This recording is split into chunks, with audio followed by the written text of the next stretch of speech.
Fresh off of Monday Night Raw, is Daniel Bryan being stripped of the title? And with NXT stacking talent to the ceiling, can that roster be better than the main roster? That and much more right now on Rope Break Radio Episode 5. Rope Breakers, what's going on? I'm AuSSy and welcome to Episode 5 of Rope Break Radio. Thanks for joining us. Thank you for submitting your questions on the Facebook page and on Twitter.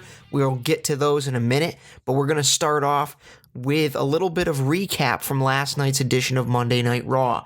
If you didn't see it, it was broadcast from London, a little bit of a tape delay, so if you're a spoilers reader, you maybe saw some spoilers before the show.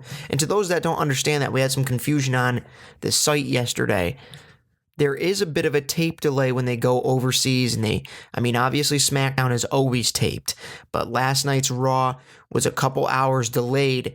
It was taped.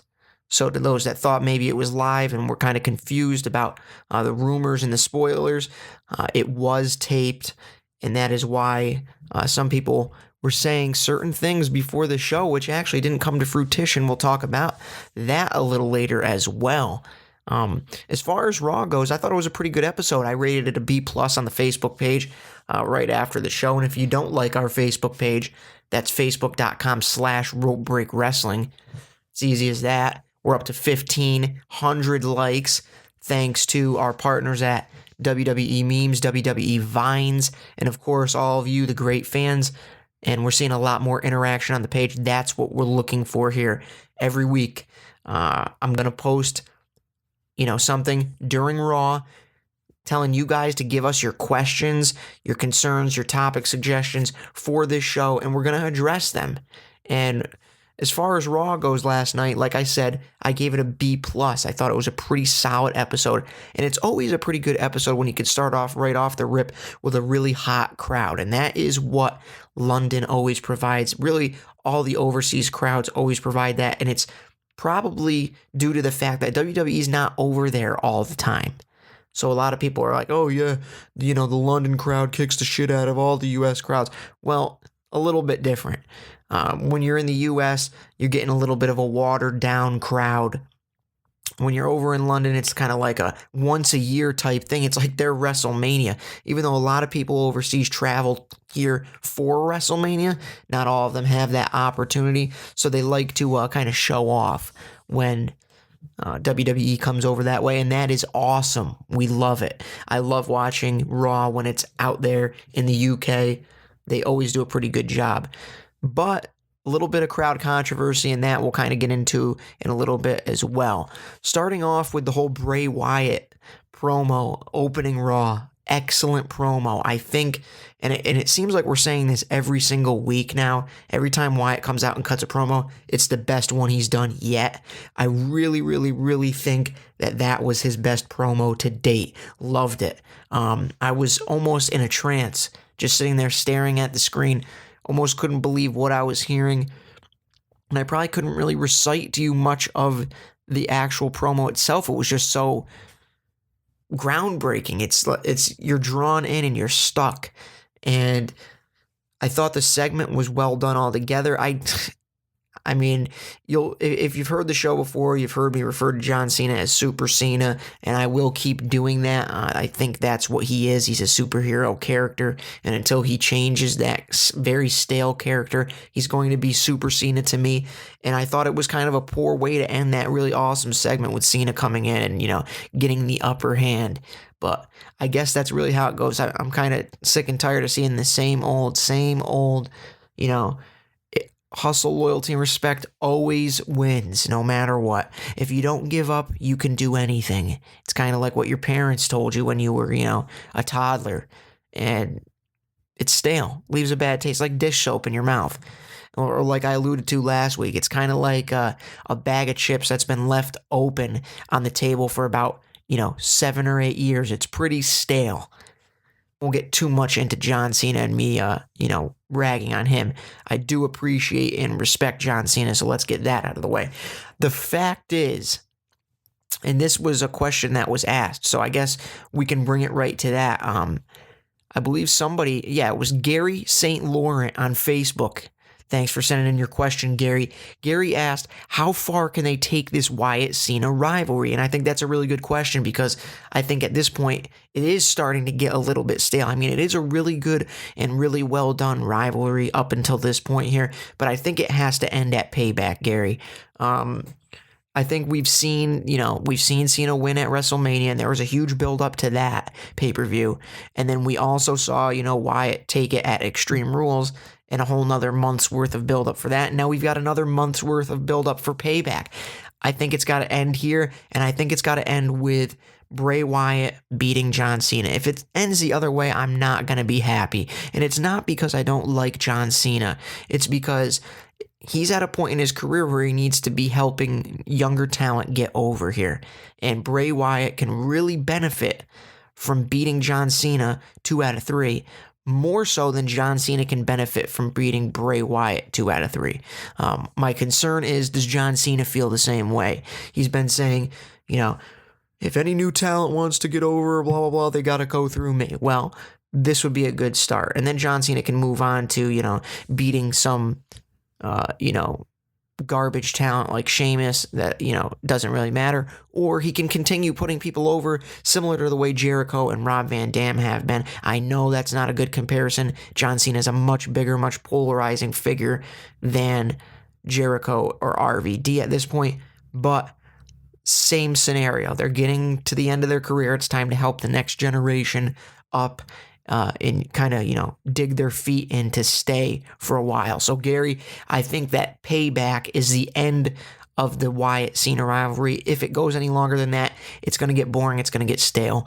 Thank you for your question.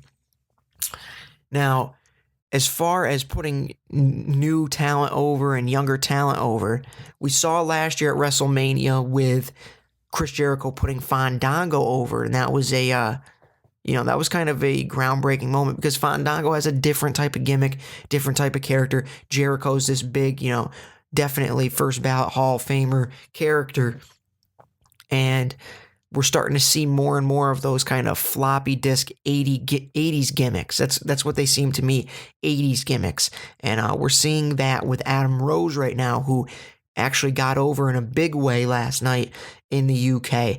And that's kind of what a lot of the controversies is about with the crowd there, is that I know Donato said to me that, they're going to ruin it. They're going to make WWE creative and then think that this is a winning gimmick. A lot of people are not with the Adam Rose Exotic Express gimmick. A lot of people are, though. A lot of people are. I will say that. But I'm not sure I'm really sold on it yet either. I'm not saying the Leo Kruger gimmick is necessarily better. I'm just, saying I'm not really a fan of the Adam Rose gimmick at all. But that brings us to our next question, which is from Robert Lucas. And Robert has become a little bit of a regular here on the show. So, Robert, we appreciate it. He asks, any chance of a Fandango and Adam Rose team? I know it's a stretch, but fan reaction will be over the top. This is something I immediately thought of when I saw the vignettes for Adam Rose, to be honest with you, and not in a good way.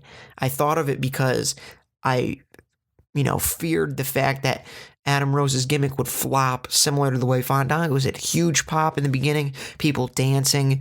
And before I go any further, they're doing the same damn dance they were doing with the Fandango. I posed a question on the Facebook. Is it now called Fandangoing anymore, or is it rosebudding? Because it's kind of just that little arm thing with their fingers pointing in the air and then humming the theme song. Seems to be the same exact thing to me. And I was thinking about the Fandango Adam Rose tag team just because they're both those cheesy 80s gimmicks. And I don't mean 80s in the sense that they're, their gimmick is from the 80s. I mean, the 80s hosted a lot of cheesy gimmicks, and this is where it seems like we're coming back around. I'm not sure if this is true or not, but I think McMahon has been at the helm of both of these gimmicks, and I think they're both poor. I mean, they're both good mid-card gimmicks, but I think both of these guys have the in-ring talent where they could be a little bit better than that. I'm talking, Jericho and RVD style. I'm not saying these guys are going to be Hulk Hogan, John Cena, The Rock, Stone Cold. I'm saying these guys do have the potential to be a good in-ring talent, Intercontinental Champion, United States Champion, whatever you have it.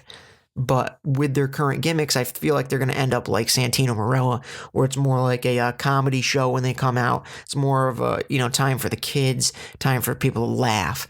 I don't like that. I don't think there's really a place for that in a 3-hour Raw show. I know that a lot of people disagree and think, of course, there's a place in a 3-hour show for a couple of clowns, couple of idiots, and some laughter for the kids. No, I don't buy it. I don't like it, and that's where I'll stand on that. So as far as Fandango and Adam Rose becoming a team, it's something that I thought of for a while, and I thought of it kind of as a negative, as in Adam Rose could fall off the map similar to the way Fandango did. Fandango was in the bid for a Intercontinental Championship, looked like he was going to win it for a while, and then he fell off.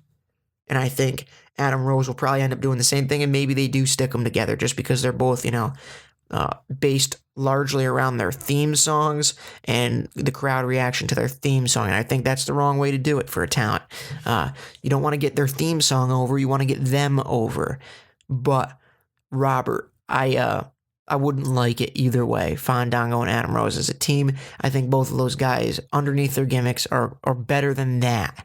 But I do see it happening. It could happen for sure. We'll talk a little bit about the Shield versus Evolution storyline, because now, as Gary kind of alluded to, Gary St. Laurent on the Facebook page, he asked how long can they take the Wyatt and Cena rivalry. I'm starting to ask myself the same thing about the Evolution versus the Shield, saga, because it's kind of been, I know it's only been Extreme Rules and now Payback, but it seems like it's been going on forever and ever. I know Evolution goes on forever and ever, but I don't want this storyline to go on forever and ever, because I think the 3 members of the Shield can move on to bigger and better things now after they conquer Evolution again. Question is, does Evolution beat the Shield this time? And that kind of leaves the door open. They kind of have to have a rubber match. I don't think that they keep going on with it, although I could see them keep going on with it just because we've heard the rumors of Reigns versus Triple H at SummerSlam, and that's only a couple months away now. And if you haven't checked out the poster that I made, it's up on the site. It's up on the Facebook page, the Roman Reigns Triple H SummerSlam poster. Tell us what you think about it. But either way, question is, do they bring this Evolution versus the Shield storyline all the way into SummerSlam, culminating with the match between Triple H and Roman Reigns? I'm not sure. If they do that, they have to freshen it up somehow. Now, I'm not sure if that means adding a member to Evolution when Batista leaves. I'm not sure if that means doing more singles matches between the 3-on-3.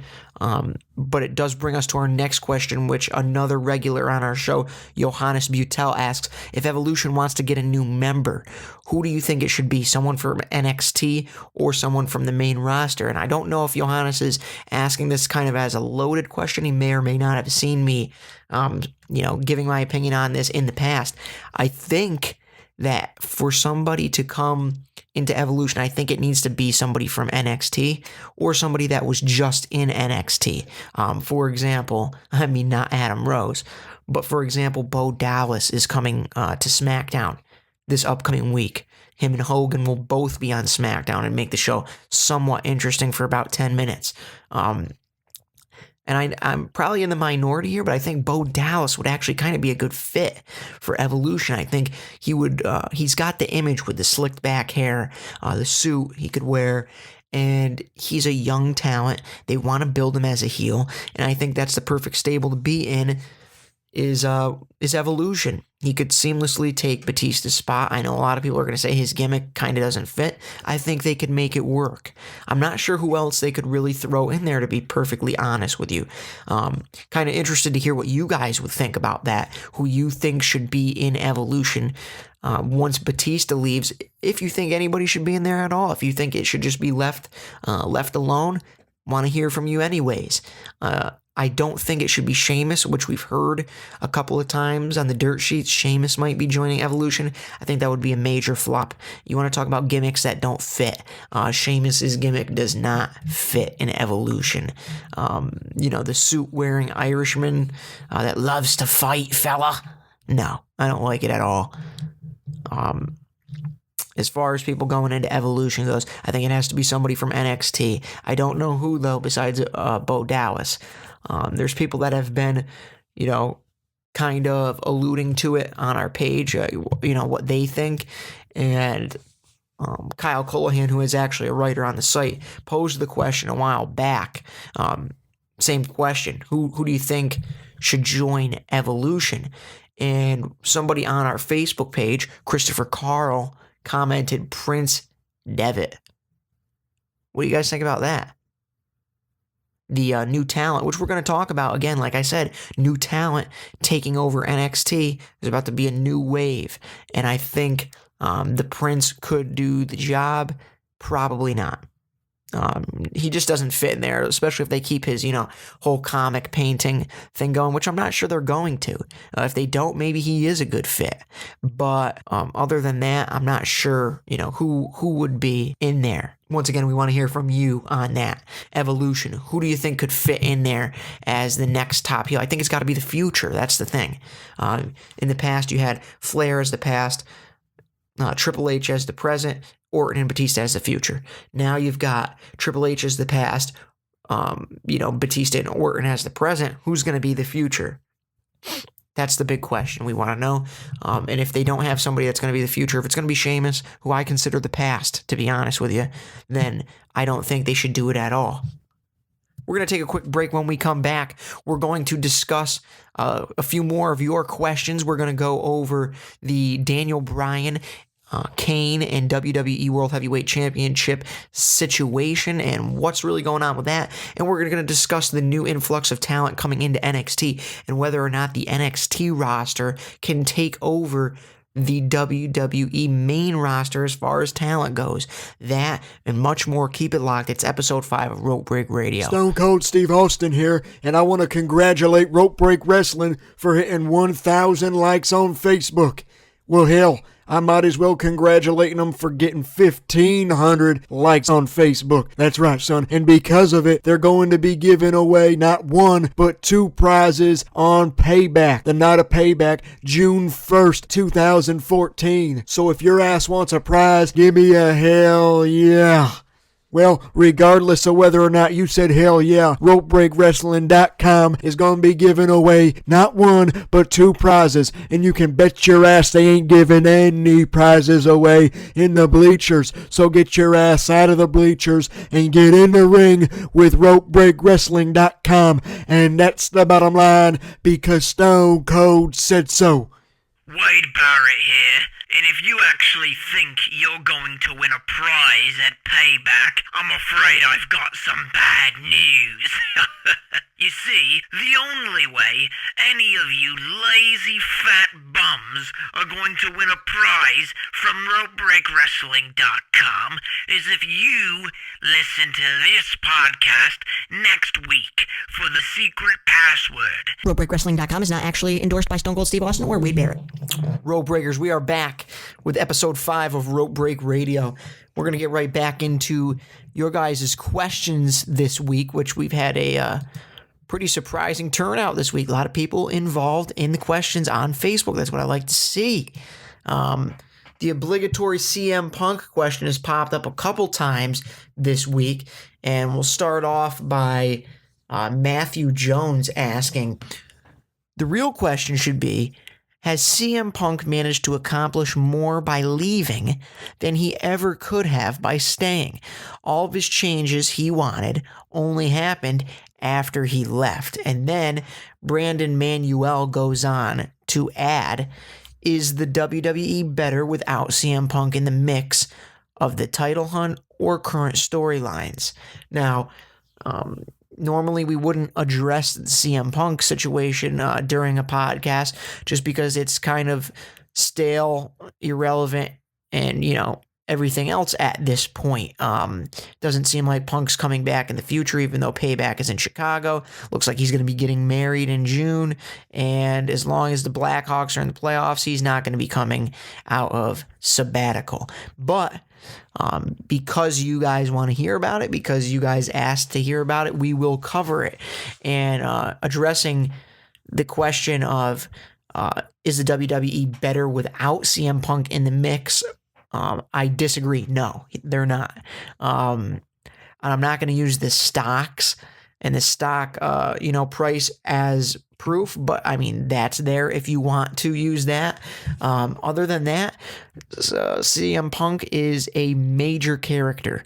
And regardless of, the way he left or whether or not you like it or not, he is a big part of today's WWE as far as the fans go.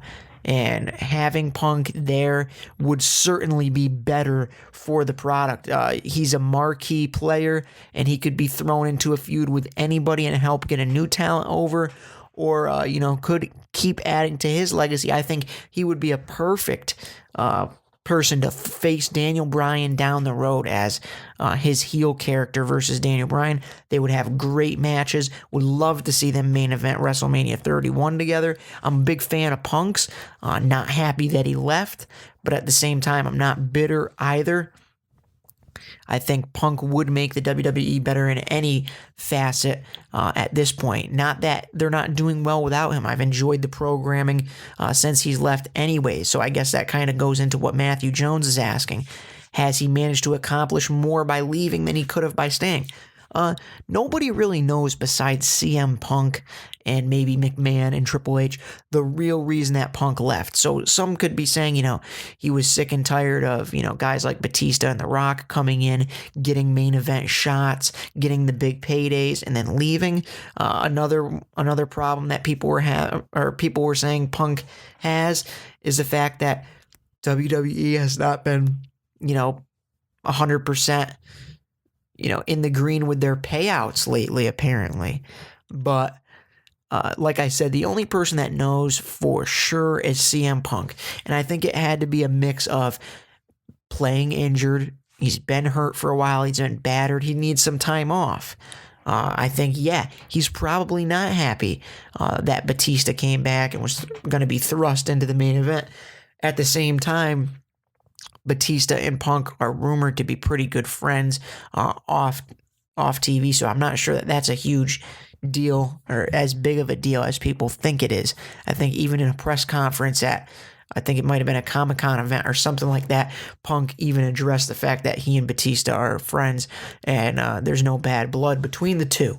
Now, as far as the changes that have happened, yes, young talent has come in and, done what they've done. But to be perfectly honest with you, I think that was the plan all along. I know a lot of people were really bitter before WrestleMania about the way Daniel Bryan kept, chasing the title and never quite getting there. I think the plan all along was for Daniel Bryan to finally get that brass ring at WrestleMania. It seems to make perfect sense. That is the grandest stage of them all. And I think that's, where it is. So as far as the young talent coming up, I think that was also going to be on the rise. That's something Triple H is big into. And he kind of, runs the show down at NXT. And I think he was more than happy to bring the talent up. I don't think it had anything to do with CM Punk. Him leaving does create a spot on the card for somebody else. But I don't necessarily mean that, or I don't necessarily think that those changes wouldn't have been made even if he was here. So, moving on to the next question, and that'll be, we'll read the question here from Antonio Rivera.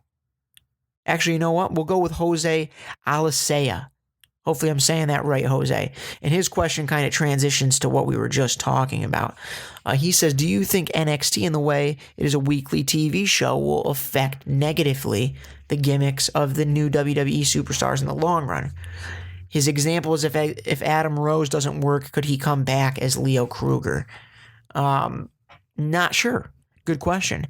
As far as NXT goes, I think it's a great way to build the young talent. And as far as the gimmicks go, Adam Rose was also Adam Rose in NXT. I'm not sure he would go back down to NXT as Leo Kruger, if that's what you're asking.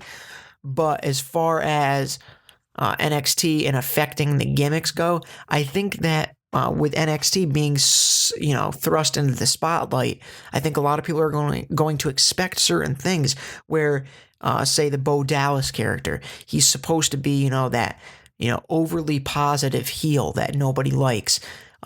Do people, if WWE wanted to make him a face coming in, would people automatically be turned off to that because they knew him as a heel in NXT? I would say yes. A majority of the current roster audience, or the WWE Raw and SmackDown audience, has their eye on NXT in some form or fashion.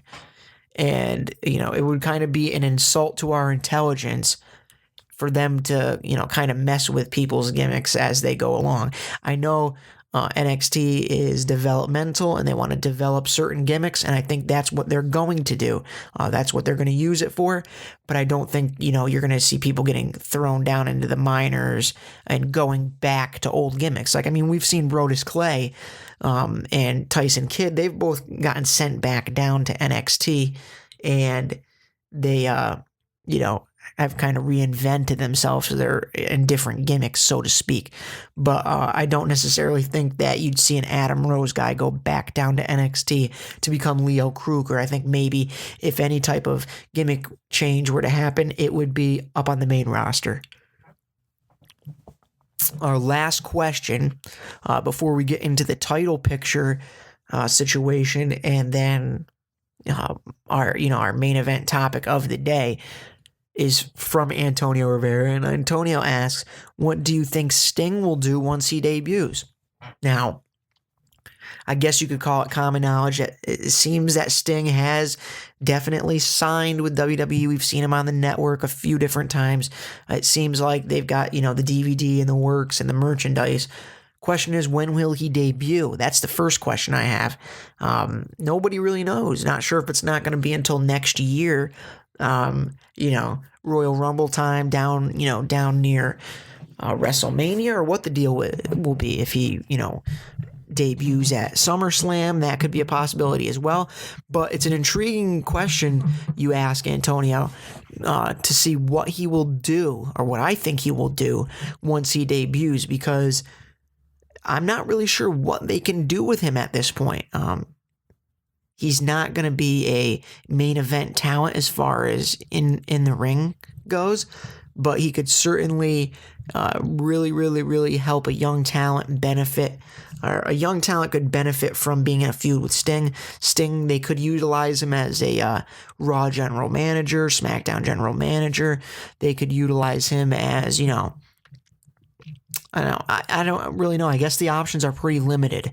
I guess I'll have to see how he goes in the ring. If he comes back and wrestles in the ring right away, that'll be the big, observation to make. Because personally, I'm not sold that Sting can still have a solid match in the ring. In TNA, it seemed like, his age was starting to show.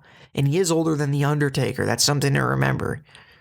So a lot of people are saying, oh, we still got to see Sting versus Undertaker. I'm not sure we want to see that, to be perfectly honest with you. I think that could ruin the image of both of those wrestlers in our eyes, just because they're both way, way, way past their prime. This match should happen probably in 2006 or something like that. You know what I mean? At this point, Sting could be a lost cause. I think it's going to be cool to have him there. Hopefully he gets a Hall of Fame bid. Hopefully he gets a DVD, maybe a couple shirts, makes a couple appearances in WWE, and retires. That's what I'm looking for. And I think that's the way his career should close, to be honest with you. I want to thank everybody that asked a question on the Facebook page. That was awesome, and an outpouring of questions from you guys this week. And that goes for every week. You don't even need to wait for that post that says, hey, we're accepting questions for tomorrow's episode of Rope Break Radio. Tweet us at Rope Break Wrestling. It's right on the screen. And give us your topics and questions throughout the week. Tell us, hey, cover this on the podcast this week. Cover that. We like interacting with you guys. We want you to hear what you want to hear, and we want to hear from you guys on what you want to hear, if that makes sense. We're going to talk about the Daniel Bryan title situation up next, and really a big question mark at this point. A lot of people are confused. A lot of the spoilers yesterday, if you read the spoilers, if you're into them, I'm not particularly into the spoilers, but once in a while I'll, dive into them and, kind of get a little bit of a scoop, which I did yesterday. I kind of wanted to have the inside info first, not the full story, but it seemed like spoilers were saying that Stephanie McMahon was going to strip Daniel Bryan. We heard that there was going to be a taped interview. Daniel Bryan was going to be there via satellite, so to speak, and neither of those things happened. So, and people will say, oh, well, yeah, he is getting stripped. Stephanie's just making him bring the title in and do it himself. You know better than that. Please, please tell me you know better than that. Daniel Bryan is not going to come to the show and just give up the belt. At least I wouldn't assume so. I'd expect him to put up some sort of fight, and that's what I do expect him to do. I hope he does so. Question is, if he does give up the strap, what do they do with it? I don't think it's going to go straight to Kane. He didn't even make an appearance on the show yesterday. And it was May 19th. And if you don't know what May 19th is, go take a look. Kane, May 19th. It's a pretty significant little piece of WWE history. And Kane, more specifically. As far as the title goes, I think a tournament would probably be the best option. I'm interested to hear what you guys think about that. A title, you can't just throw it on somebody. I don't see them just throwing it on Kane. I don't see them throwing it on Bad News Barrett, which obviously was just a ploy to get the crowd going there by Stephanie yesterday. But I think the best option would be for Bryan to give up the belt here. And I know a lot of people say, just keep the strap on him. It's only a couple months. I don't think you can go a couple months and a couple pay-per-views without the World Heavyweight Championship. Just doesn't make sense to me. So I would have him give up the strap and, have some kind of angle where, he's getting screwed out of it or whatever, and have a tournament to determine the champion, at which point a vicious heel sweeps up the strap, no matter who it is. At this point, it's kind of tough to tell because so many people are locked into storylines. But whoever it be could build for a huge program with Daniel Bryan at SummerSlam. Daniel Bryan, it looks like he's slated to return at SummerSlam. You could build some kind of program with whoever takes his strap, takes the belt. And I hope it's not Kane because, I think now that the whole injury has happened, I think the whole Kane storyline has run its course. A lot of people weren't liking it before, whether it be Brie Bella's acting or the fact that Zack Ryder was buried using the same storyline. Not everybody was in with it. I didn't really have a problem with it, but it's definitely not a SummerSlam storyline. So whoever takes the strap next, I think needs to be a really big heel, and they need to be able to carry a program with Daniel Bryan when he comes back, whether it be SummerSlam or the pay-per-view after. I think that's what should happen. And again, I want to hear what you guys have to say. Rope Break Wrestling. Tell us on the comments on YouTube. Tell us in the comments on Facebook. Want to know what you guys think about it. And who do you think should be the next WWE World Heavyweight Champion? I'm not sure I know, to be honest with you. Seems like Bray Wyatt would be a good choice, but he's in a storyline with John Cena. Seems like Roman Reigns would be a good choice, but he's in a storyline with The Shield. Seems like maybe Cesaro, maybe Bad News Barrett, but both of those guys are kind of tied up as well. So who would be the best fit for WWE champion at this point? Let us know. Rope Break Wrestling. Now, our main event topic of the day, which surprisingly, we're always saying the title should be in the main event of the show, so why not the main event of the podcast?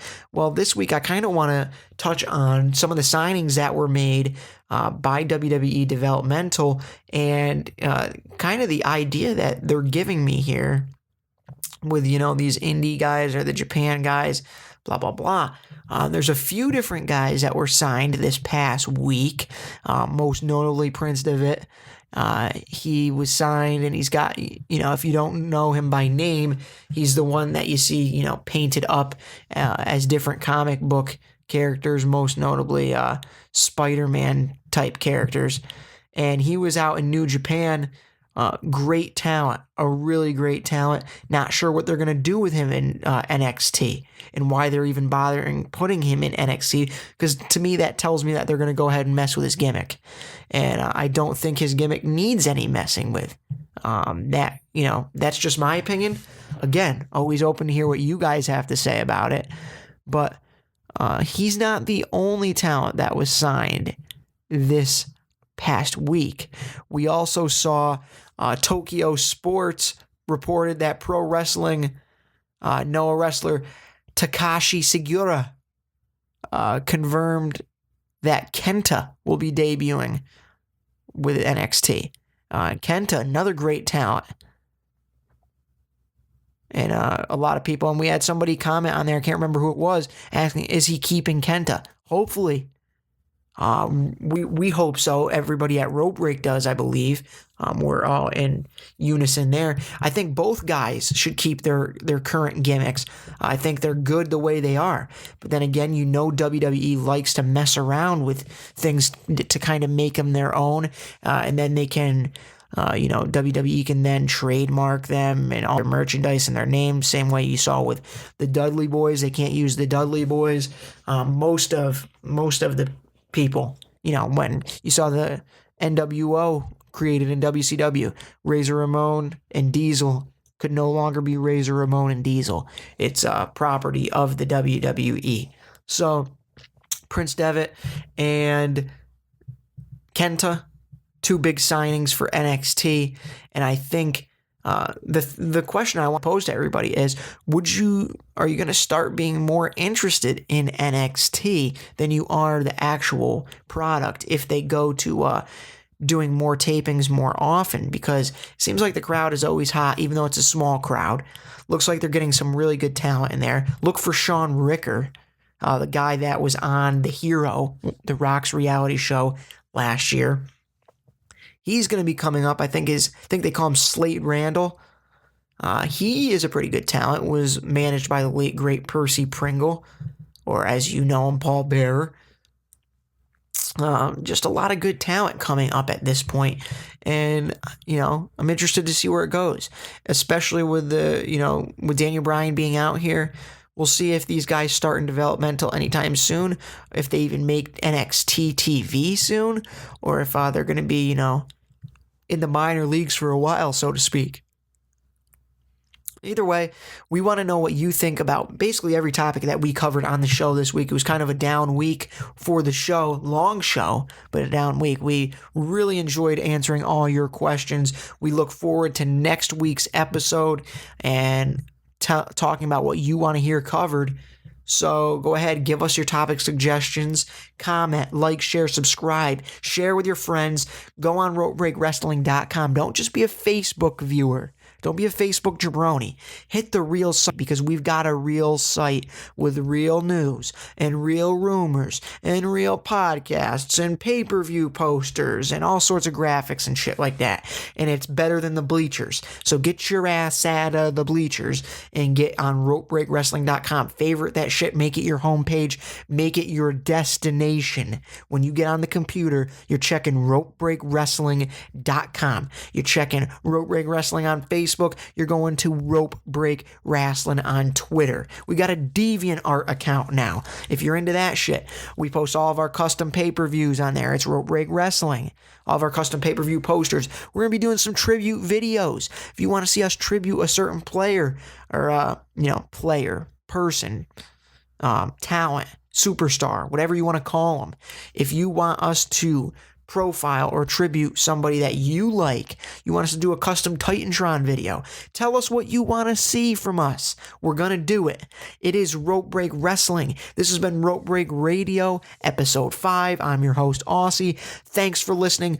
Come back next week, because remember, Wade Barrett, Bad News Barrett, is going to have the secret password for our payback giveaway. And if you don't listen, you don't win, jabroni. Thanks again for listening.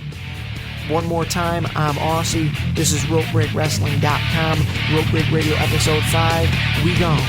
Rope Break Radio is brought to you in part by WWE Memes and WWE Vines. Rope Break Radio is broadcast in partnership with RopeBreakWrestling.com.